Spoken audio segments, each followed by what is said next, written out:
In this tutorial, we're going to add a blur around someone's face in Premiere Pro. Press Shift 7 and in this box here, type Gaussian Blur. Now, here under Blur in Sharpen, you'll find your Gaussian Blur effect. Just drag and drop this effect onto your video clip.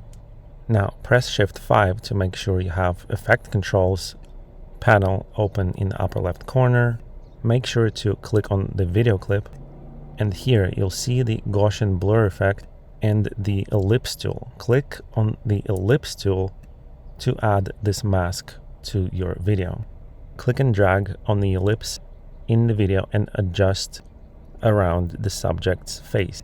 Now change the blurriness value to about 46% and change mask feather to about 39, but your value can be different based on your moving face.